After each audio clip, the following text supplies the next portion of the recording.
The budget was the 12.57 lakh, the tax relief which has gotten to the investors. Do you think this will affect investment in the capital markets and also consumption will increase?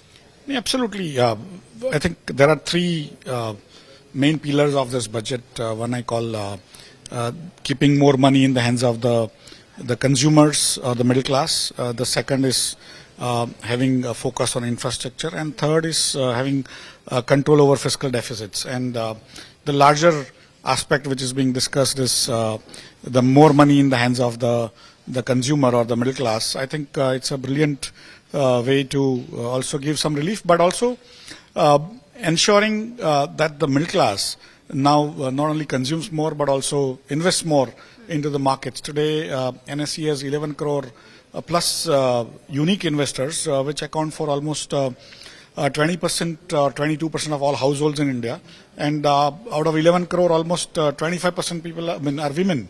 And so there is much more focus on investments. So large portion of this tax break which has gone into the hands of middle class will of course go into consumption, but that is also going to increase the profitability of some of these companies which work in those areas.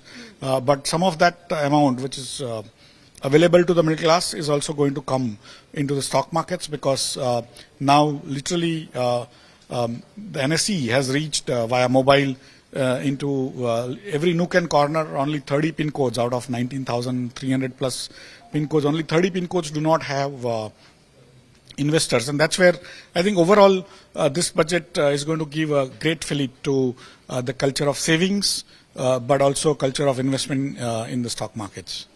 We were talking about stock market, so there was no talks regarding the capital gains and STT.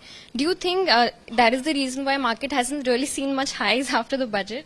No, it's slowly. I think in some ways this was one of the shortest budget speeches of Honorable Finance Minister. This is our 8th consecutive budget, and congratulations to her. I think this is a record of any sort for a consecutive number of budget presentation. But overall, many of the details which are usually spoken out during the budget speeches were not given, and then later on they started coming up, like the capital expenditure expected and things like that. And so slowly people have come to terms with some of the this implications of those numbers, and that's where slowly you would have seen after the budget speech got over, the market has started going up, and today now again it has come into positive as we speak.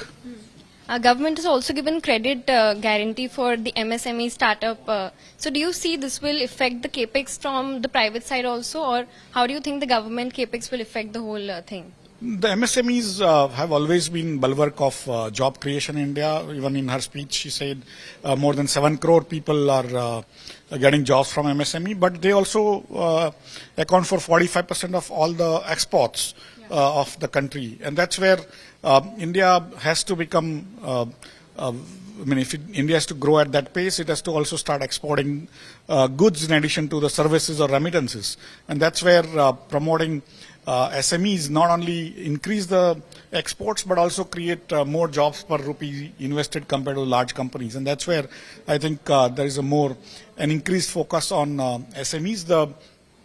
In terms of the startups, I think India is now pretty much the second largest startup nation after US.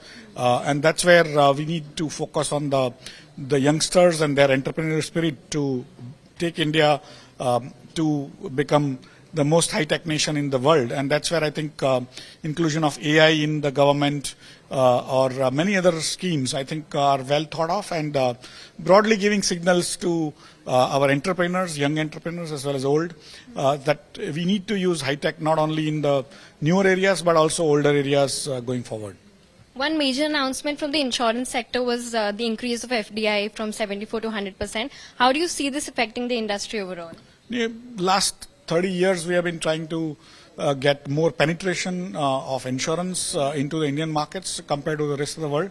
We are at a fraction of what the world does in terms of the insurance, and insurance is a welcome activity in any society, because that in a way saves you from unforeseen circumstances in terms of your life or health or properties or automobiles or any accidents. And that's where the governments across the world have tried to promote insurance.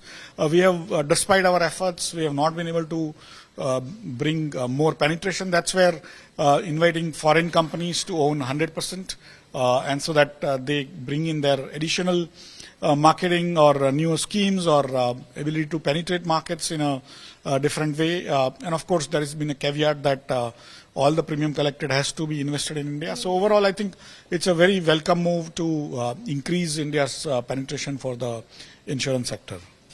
How would you like to rate the budget, and do you think there were things which could be also spoken about more in the budget? In a way, I think it was a very short speech, so of course there much more could have been spoken. But I think broadly speaking, any governments have very limited flexibility in terms of how much they earn, where do they earn, and also where do they spend.